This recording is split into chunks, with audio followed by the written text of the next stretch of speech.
ഈ കൊച്ചു കേരളത്തില് ശരിക്കും എന്താണിപ്പോ നടക്കുന്നത്?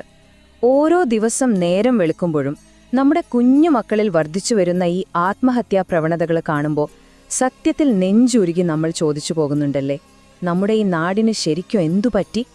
വളരെ ഗൗരവമേറിയ എന്നാൽ ഹൃദയഭേദകമായ ഒരു യാഥാർത്ഥ്യത്തിലേക്കാണ് നാം ഇന്ന് നോക്കുന്നത്.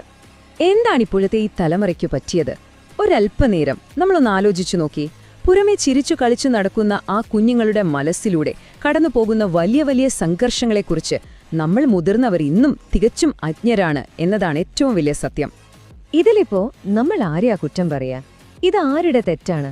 തിരക്കുകൾക്ക് പിന്നാലെ പായുന്ന മാതാപിതാക്കളുടെയോ അതോ ഈ സമൂഹത്തിന്റെയോ? സ്വന്തം ജീവൻ ഒടുക്കുന്ന ഈ ആ പാവം കുരുന്നുകളുടെ മുന്നിൽ ആരെ കുറ്റപ്പെടുത്തണമെന്ന് പോലും അറിയാതെ നമ്മൾ ശരിക്കും നിസ്സഹായരായി നിൽക്കുകയല്ലേ?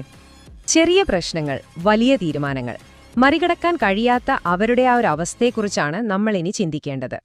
നോക്കൂ, ഒരു വശത്ത് വെറുമൊരു ചെറിയ പ്രശ്നമായിരിക്കും, പക്ഷെ മറുവശത്തോ അവരെടുക്കുന്ന തിരുത്താനാവാത്ത ഏറ്റവും അവസാനത്തെ ആ വലിയ തീരുമാനം. എന്തെങ്കിലും ഒരു ചെറിയ കാര്യം വന്നാൽ പോലും ഇന്നത്തെ കുട്ടികൾക്കതിനെ മറികടക്കാൻ സാധിക്കുന്നില്ല. സത്യത്തിൽ ആ കൊച്ചു മനസ്സുകൾക്ക് താങ്ങാവുന്നതിലും അപ്പുറമാണോ ഇന്നവർ നേരിടുന്ന ഈ പ്രതിസന്ധികൾ? ഇനിയൊരിക്കലും ഇത് ആവർത്തിക്കാതിരിക്കട്ടെ, മാറ്റത്തിനായുള്ളൊരു അപേക്ഷയാണത്. കാരണം നമ്മുടെ മാതാപിതാക്കൾ ജീവിച്ചിരിക്കുമ്പോൾ സ്വന്തം മക്കളില്ലാതാവുക എന്നത് ഏതൊരാൾക്കും ഓർക്കാൻ പോലും സാധിക്കാത്തത്ര ഭയാനകമാണ്, അല്ലേ? സ്വന്തം ജീവന്റെ പാതിയെ നഷ്ടപ്പെടുന്ന ഒരമ്മയുടെയോ അച്ഛന്റെയോ ആ വേദന, അത് ശരിക്കും വാക്കുകൾക്ക് അതീതമാണ്. എങ്ങോട്ടാണ് നമ്മുടെ മക്കൾ പോകുന്നത്? ഇനിയും ഇതുപോലെയൊന്നും നമ്മുടെ നാട്ടില് സംഭവിക്കാതിരിക്കട്ടെ. നമ്മുടെ കുട്ടികൾക്ക് കാവലായി അവർക്ക് പറയാനുള്ളത് ചേർത്തുപിടിച്ച് കേൾക്കാൻ തയ്യാറുള്ളവരായി നാം ഓരോരുത്തരും മാറേണ്ടേ?